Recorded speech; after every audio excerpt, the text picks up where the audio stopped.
भाइयों की तादाद इस हिंदुस्तान में कितनी है सोचिए। 2% पीछे से हमारे भाई इशारा कर रहे हैं, 2% चाहिए, हाँ 2-2.5% चाहिए। अरे उसके बाद और थोड़ा सा आगे बढ़ जाएंगे, जैन जो हमारे यहाँ हैं वो कितने हैं, ज्यूस कितने हैं, और क्रिश्चियन कितने हैं, बताइए कितने जी।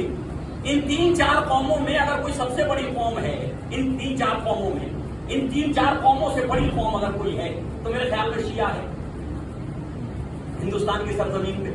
इन 4 कौमों से बड़ी कौम है शिया, और मुसलमान कहें तो दूसरे नंबर पे सबसे ज्यादा मुसलमान है, ऐसे ही है ना।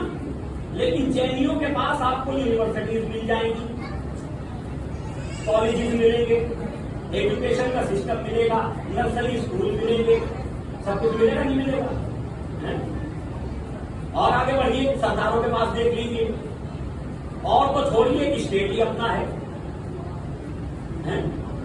और दिल्ली के अंदर भी बड़े बड़े कॉलेज हैं।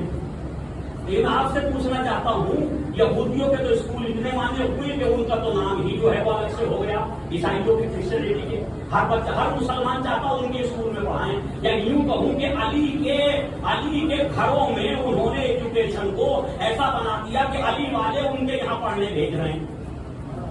होना ये था कि अली के पास ईसा वाले आते पढ़ने।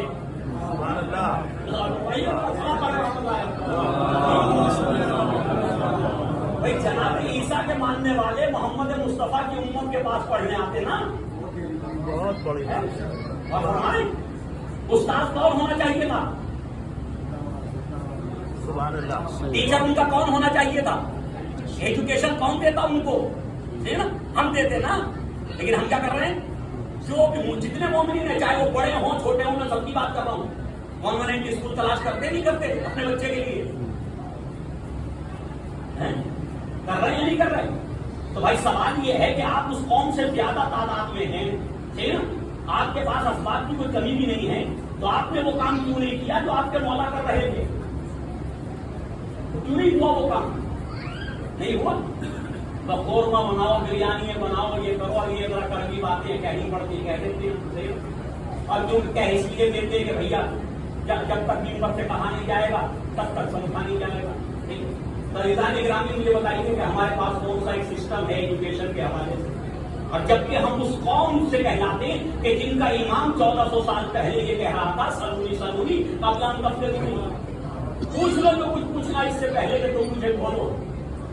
जिसके छठे इमाम के जब अखबार और उनकी जो है वो इल्मी कारनामे जमा किए गए और वो फ्रांस से किताबें छपी और उन दानिशवरों ने उन इल्मी मकालात को छापा, तो उस किताब का नाम ही रखा सुपरमैन ऑफ इस्लाम, इमाम जाफर सादिक अलैहिस्सलाम। लेकिन उम्मत को क्या, उनके चाहने वालों को क्या हुआ? ठीक, अगर पैसा आ गया किसी के पास, कोई बाहर कंट्री चला गया, आउट ऑफ इंडिया चला गया है ना, तो वहां से अगर कुछ मोटा कमा लिया तो उसका एक ही काम रह गया कि इमाम बारगाह बनाऊंगा जाकर, दूसरा काम बता दो। अगर ना हो इमाम बारगाह तो जरूरी बनाए, ना इमाम बारगाह को मुखालिफ करो, ना हो तो बनाओ। लेकिन जब एक है पहले से, वो उसके बाद उन्हें दूसरा क्यों बना रहे हो? अच्छा होगा इस इमाम बारगाह में आने के लिए एजुकेटेड सामईन चाहिए, तुम स्कूल बनाओ, अच्छे सामईन यहाँ भेजो। सलाम पढ़े मोहम्मद वाले मोहम्मद।